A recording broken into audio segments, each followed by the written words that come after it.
Hey y'all, this is Cindy. I'm the Tireless Tangler, and I want to welcome you all back to my channel. Thank you for being with me today. This is another video in our Tangle Time series. It is just a time for us to sit and tangle together with a friend, okay? So today's tangles are going to be Quin by Jem Miller, and she is also known as the Ragged Ray, and Hollis, which is a Zentangle original pattern that came out not too long ago. So let's get started on our tile. Okay, Quin is very, very simple. It starts with a single orb. And then we're going to stack orbs on top of this using the same type of method that we use on perk. Okay, let me zoom in a little bit. So like this. Okay, now I did not mean to get bigger, but these can be however you want.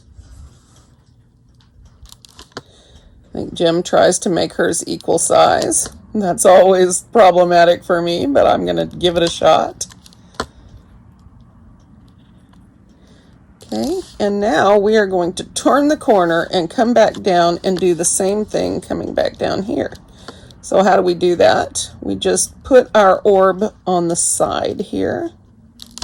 Well, that's why we call them orbs and not circles, because there you go.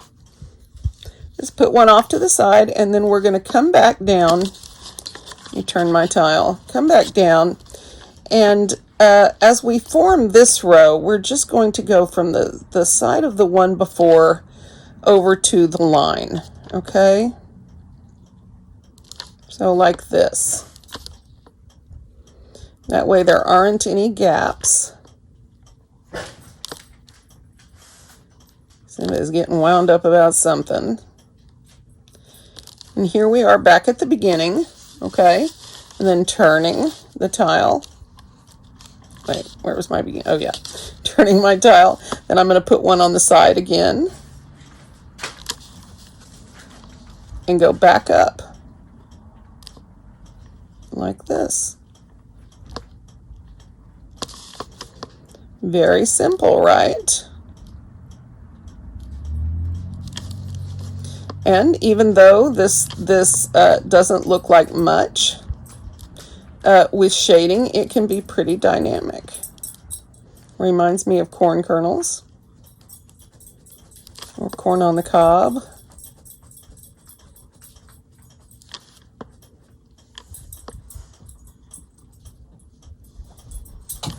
And to the side, and we're going back. So we're going basically in rows like this.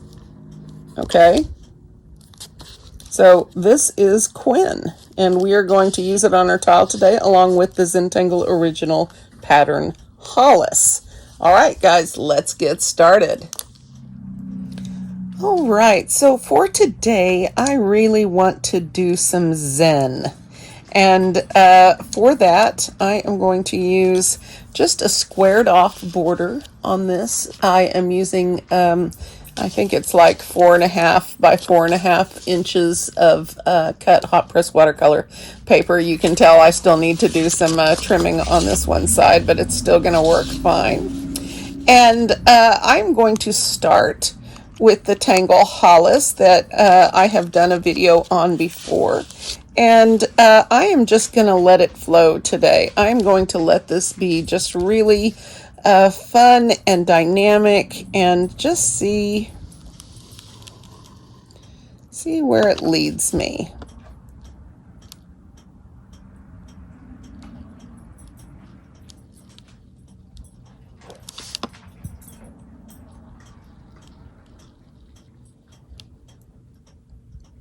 Simba is having lunch, so we wish him bon appetit. And then I am going to come up here and follow this line and make a curl. I have trouble with that upstroke right there. But I am not going to worry. I am just going to relax and have some fun with Hollis. And of course I could put another one down here. I can do as many as I want or as few. And that's a beautiful thing. I'm going to be done when I think it's done. Let's see.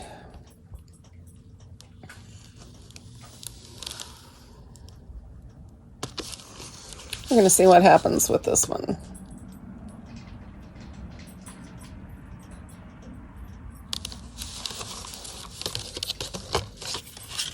Get this turned right.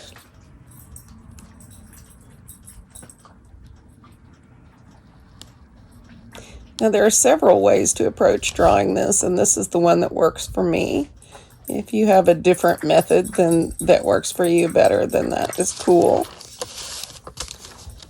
All of these tangles morph over time and become something new and interesting, evidenced in particular by the Tangle Muka, which started off as something completely different than what it is now. But it's a beautiful change, so yeah. Not sure how Hollis-y this is, but I don't really care. And I'm going to go behind here a little bit.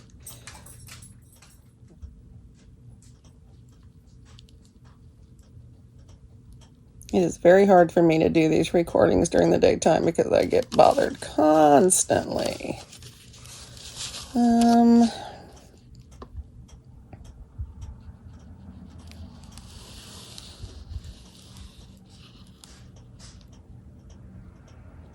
That one almost became a muka, didn't it? Let me pull this down from here.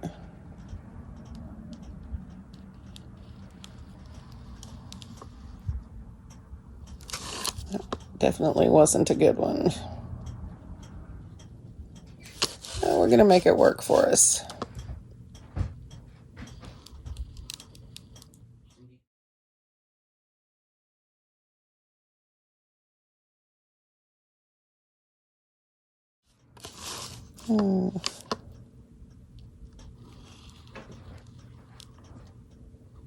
Oh, that's definitely a muka.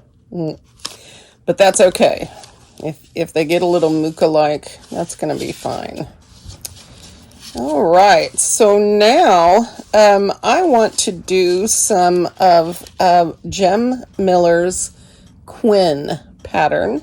And that is very simple, as we saw in the step out. And I'm trying to decide how I want to do that, because I would like to embellish, put some henna drum or some moon pie or something like that in my little V shapes. But this other pattern can be pretty organic in the way that it's set up. So I'm wondering where I might put that. And so I think I'm going to draw it up here and see what happens. We're just going to experiment. So we're going to start with our orb like we did in the step out. And we're just going to build sort of like the method that we use in Perk. So we're going to sort of tuck each of these orbs behind the last one. Now I'm going to turn this. Well, that got a little large, but I'm going to turn this so it's following up here.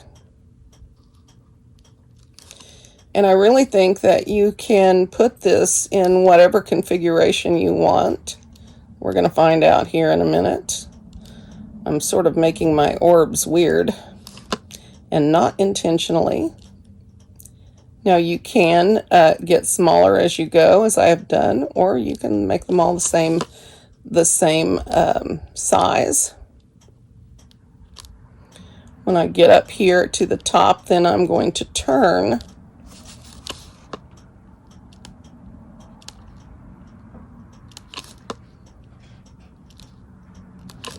and go back down here like this. I'm going to go ahead and ink this in. And then we're going to go back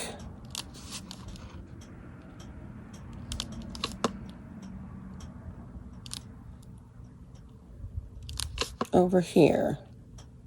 And of course, as we come down, we only need to make one side of this.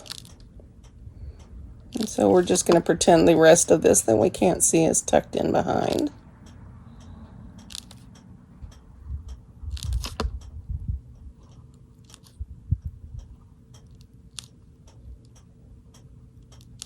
And now I am just naturally getting smaller. That is just my own inclination. Gem usually has these, I think, about the same size, but it doesn't matter. What you're doing is the same either way. I'm just going to tuck all of this in here. Sort of like, looks like little pea pods, doesn't it?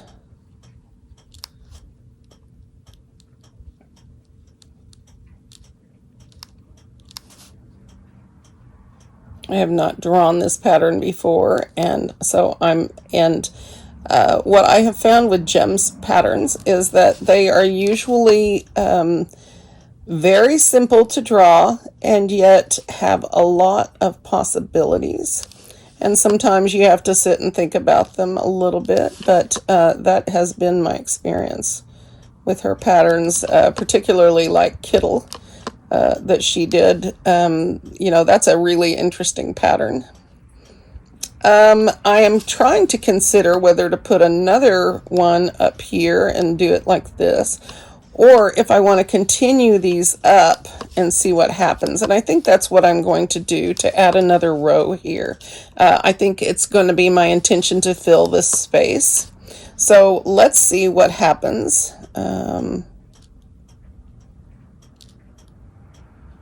And again, we're just going to do the one side on these.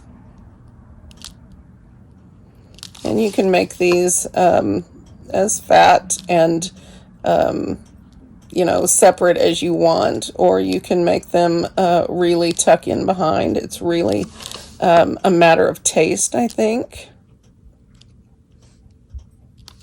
Okay. And so this is the turnaround. Didn't quite get that one very well, but we're just going to make do. And then we're going to turn here. At least I am. Hopefully y'all are coming along for the ride. It's always interesting. And I need to slow down and take my time as I start and stop, making sure that I'm not making extra lines or adding too long or coming in too fast and not being able to stop, which is generally what happens with me.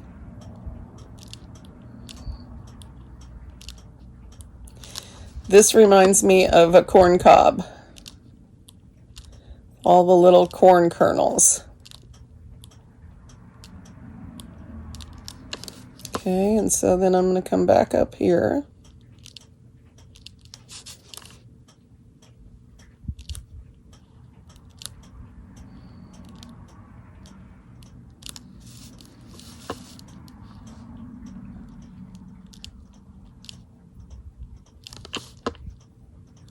I am choosing to ink any little interstices that I create. Gems Step Out does not have those as far as leaving gaps in between, so I'm trying to be really careful in how I do this, but sometimes it happens. Okay, now this time I'm going to take this all the way up. And I think I'm going to try to come in here and see what happens. Okay, so we're gonna pretend we're turning here.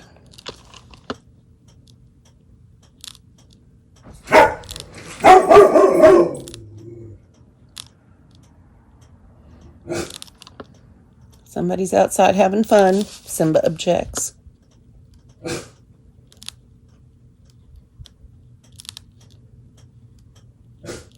Oops. That might be cut up.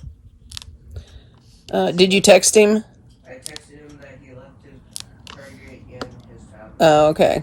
So that won't take long.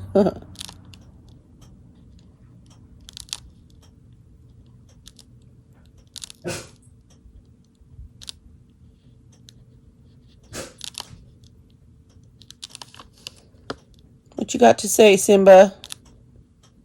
What you want to tell people about today? So our friend Coda was here overnight and over the weekend, and we had such a good time. So I'm just going to fill in. Simba was in heaven because he loves his Coda. He loves him. That's one of his boys, of course. All right, so before I move on here, I think I'm going to redraw my line. Just sort of redefine that.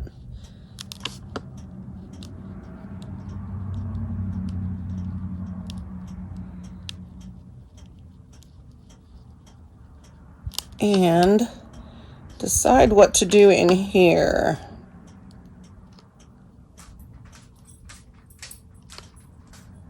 I think I'll just tuck a couple more in here. Like that. And let's see.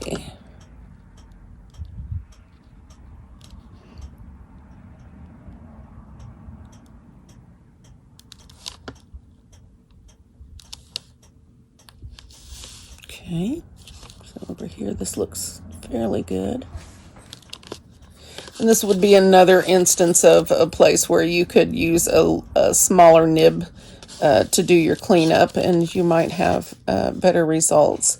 So I'm going to, at this point, I really like how this looks. I think I'm going to have a lot of fun shading in here.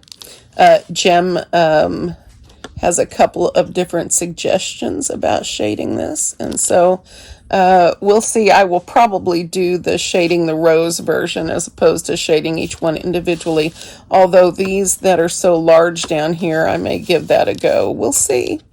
We'll see. Now, I think I want to do some embellishing just for fun, and I think, let's see, let's turn this so y'all can see. I think I'm going to put something here. Maybe a henna drum, maybe not, maybe a moon pie. I don't remember how that goes exactly, but I know it goes in rows. So we will add some orbs here that will tie in with our little orby theme.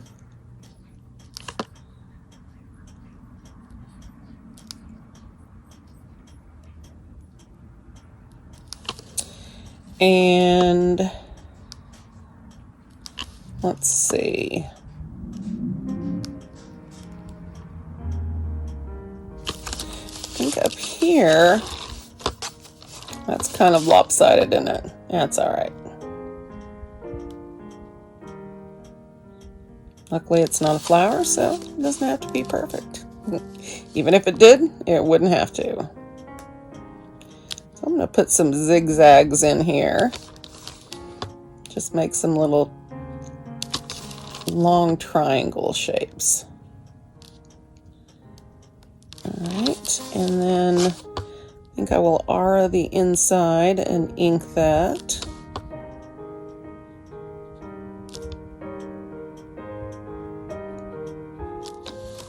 Yeah. Okay. And then I think I'll just put a little dot. Oops.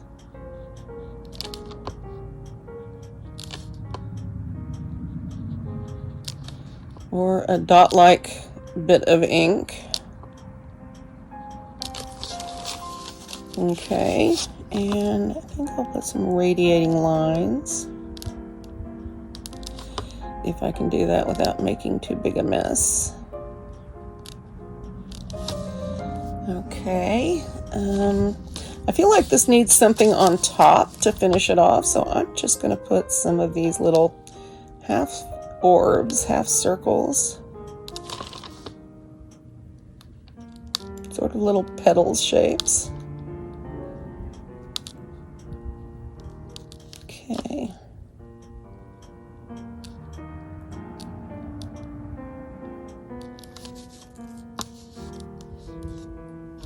And then I think I will aura these.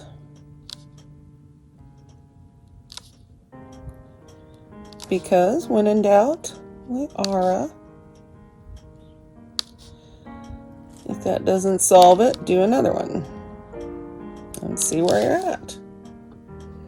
Okay, so in here, let's see, what do I want to do here?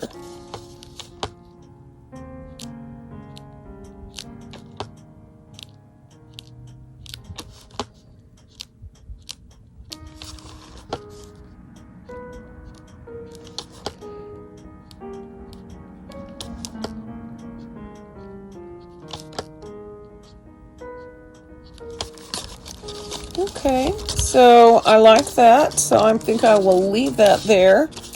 And then let's see what else we can do. Definitely want to pop a couple of henna drums in here.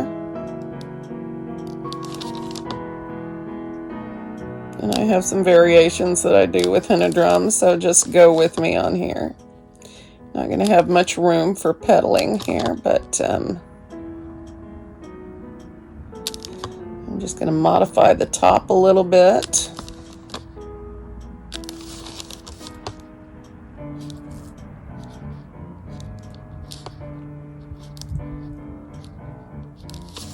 Something like that. And then I'm going to ink in here.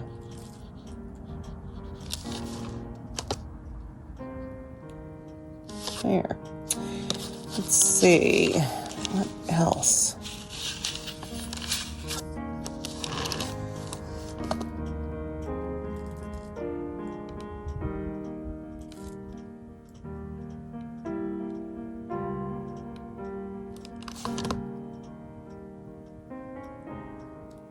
Let's put some simple lines in here.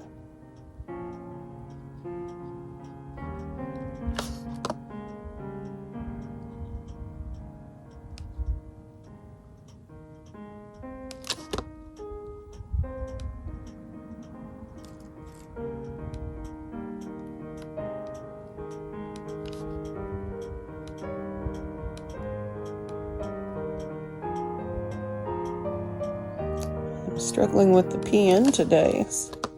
The shaky hands. All right. Now I think, what if I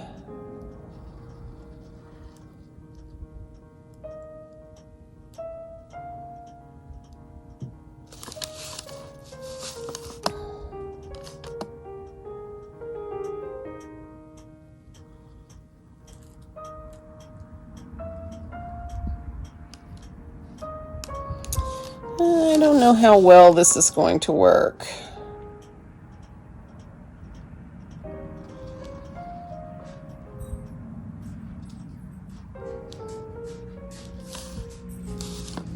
Definitely got my little heart looking things going on.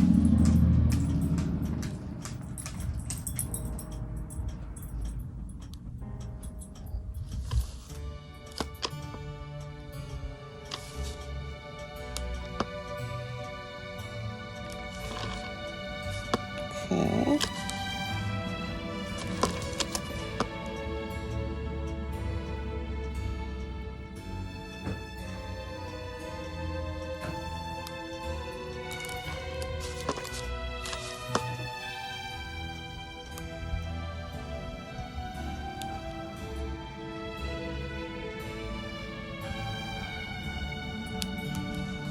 Well,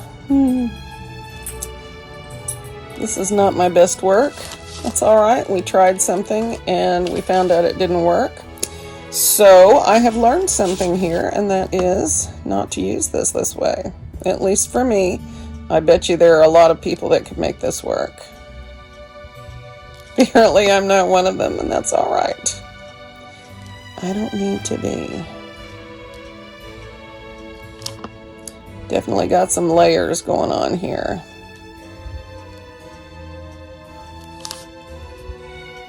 Well, that's definitely interesting over there. We're going to have to see what we can do about that with shading and such. So a couple more spots.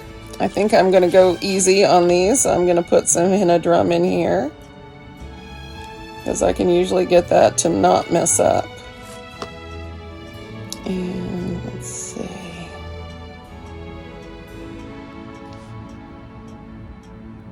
I think I'm going to use my modified top again. And remember, we're not striving for perfection, which is good, because I really needed a non-perfectionistic day today. But let's just enjoy ourselves. Enjoy the embellishing. If it turns out, great. If it doesn't, that's okay. The next one's going to be better. Each time we do a tile, we are learning and growing as artists. And whether or not they turn out as something that we like, it doesn't matter. They are still going to be worth the journey. Which is why I tell you not to throw away your old tiles, especially if you think there's nothing that you can do to save them. There's always something you can do. And in fact, that sounds like a really good project for us. Maybe next year's 100-day project. We'll do 100 days of fixing old tiles. What do you think of that? Drop me a comment. Would you hate it? I might hate it. I definitely have plenty of tiles, though, because I don't throw them away. I've been told many, many times not to throw tiles away. For one thing, if you've got good paper, you don't want to throw that away. And there are a lot of ways you can repurpose those. So there you go. Really just one more. And we'll do that right here.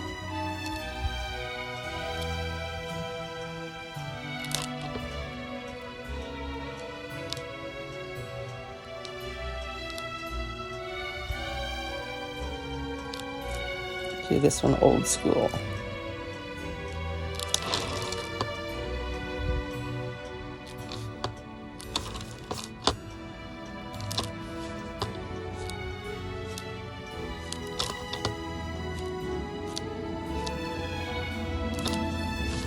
Okay, so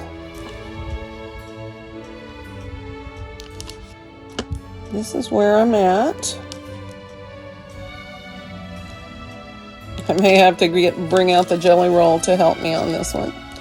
Let's get the graphite out and see what we're going to do about shading.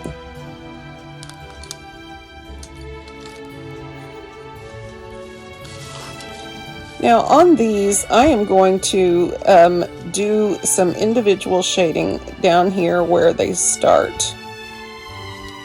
And then I am going to switch to shading between the rows. So that would be in this fashion. So you're just going to shade along the edge of your first row.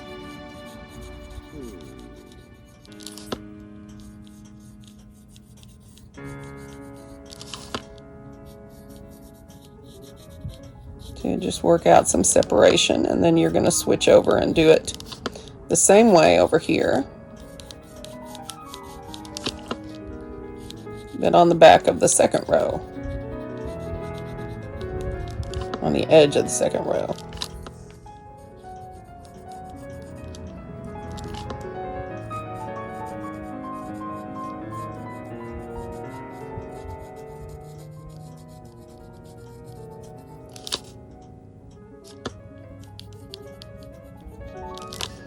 And as you're doing this, you want to be sure that you get down in all the little cracks, that you don't leave white spots. So once again, on the inside or the outside of this next row, So each additional row is going to be shaded on that next side.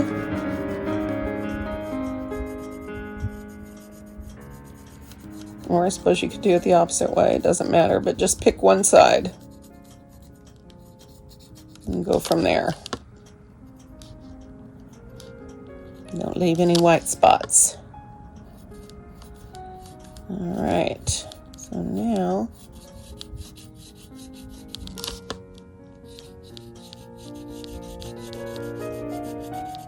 this may be interesting. When we get done, we're going to find out. Also, I wanted to mention that I saw in Jem's step out is that you could also decorate the insides of these. I think we did a tangle, or at least I've seen it on tangle patterns that looks very similar to one of the embellishing things that Jem had on her step out. So check her out. Her blog is called The Ragged Ray. Very cool name. Very cool name, Jem, by the way. She is a talented, talented lady.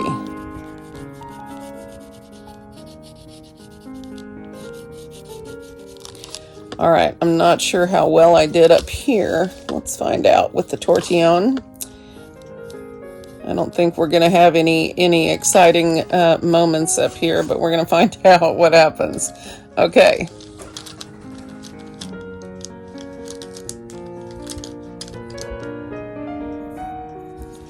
All right, let's see.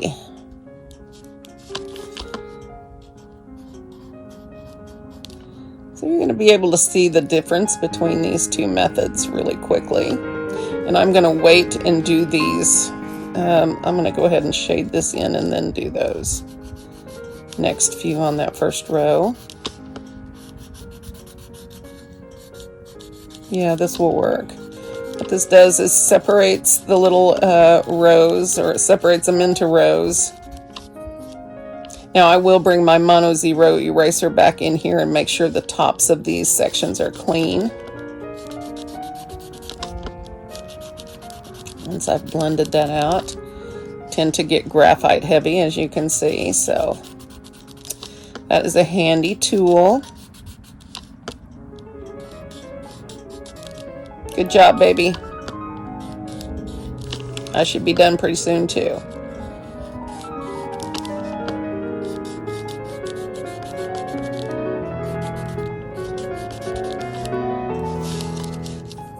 Okay, and now I'm going to come back in here.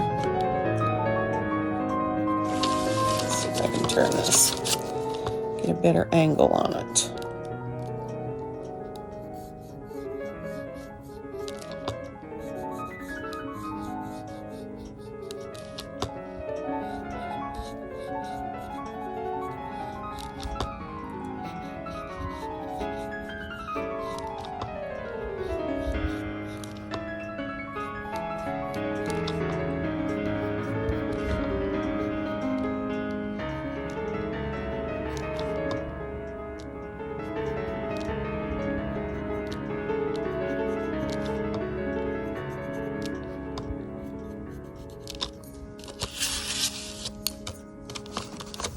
This may be a little bit too big to get these to blend.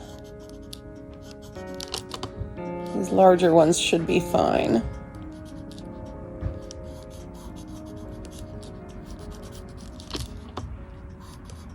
And of course, this is just my first round with shading. And y'all who watch me know I do multiple rounds. Because once you blend it in, you end up with a whole lot more that you can do. Looks like I lost my way in there. Okay. Now, let's see. All right, so I'm going to leave the erasing for a bit and look at some of these other things. First thing I want to do is shade in these V areas where I've got my embellishing done. So I want to put some graphite down around the edges of that.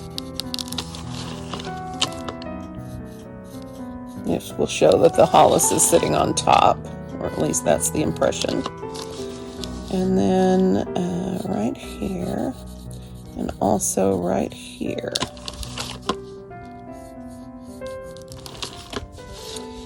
And same here. Just along the edges. And if you did henna drum version, right around that edge. I'll definitely be getting the white jelly roll out and cleaning up some of these messy lines.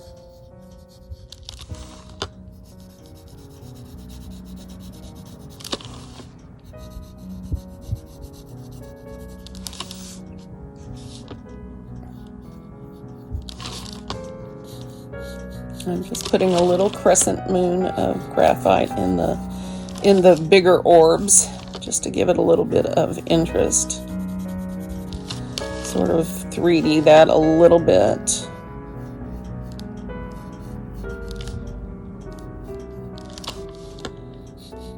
And of course on the edges of these. And then I think what I'd like to do is put some here and here.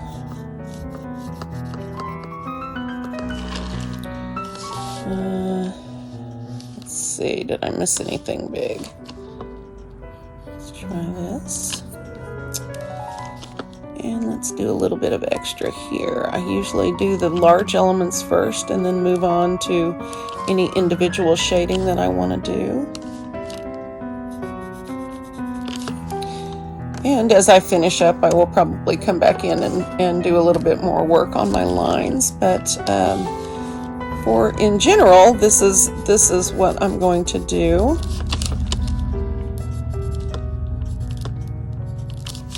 Have to work on that.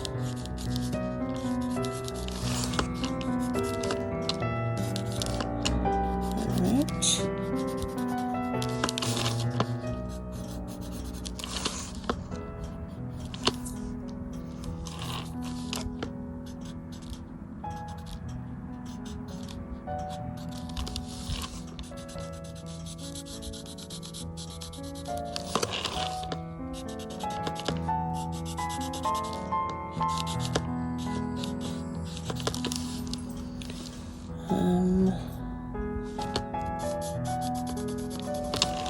Oh, Simba is snorting and sleeping. He had such fun with his boys this weekend. He loves boys so much. Any boy that wants to roughhouse with him, he is all about it. They play a game called Simba Attack, where they wrap up in old blankets and steal his toy and make him try to dig it out. It makes him a little bit crazy, but they have a good time. He loves that game. All right, so let's see what we've got here. Let's back out just a little bit. Oh, now y'all can see my phone. So not bad. Okay. The only other thing I'm going to do is get my mono zero out and fix up some of this graphite here, but it's not too bad. And then I will probably take my ink pen 01 and come in here and do a little work on the lines, I think, to just sort of keep them looking good. And otherwise, this is where I'm going to stop today. Thank you all so much for being with me today. I hope you enjoyed this video. Don't forget, if you are not subscribed, it is a really good idea to be subscribed and to hit the notification bell because I haven't been able to get an upload schedule to where I can do it regularly. So I appreciate your patience, but if you've got that notification bell clicked, then you should be notified anytime I put out a video. All right, guys, I'm going to see you soon for the next video. Thank you so much for watching, and I am going to send you hugs from Oklahoma. Guys, hang in there. This year it was weird. It's still weird, and we're going to get through it, and hopefully next year is going to be easier on us all. All right, I'm going to see you soon. Much love.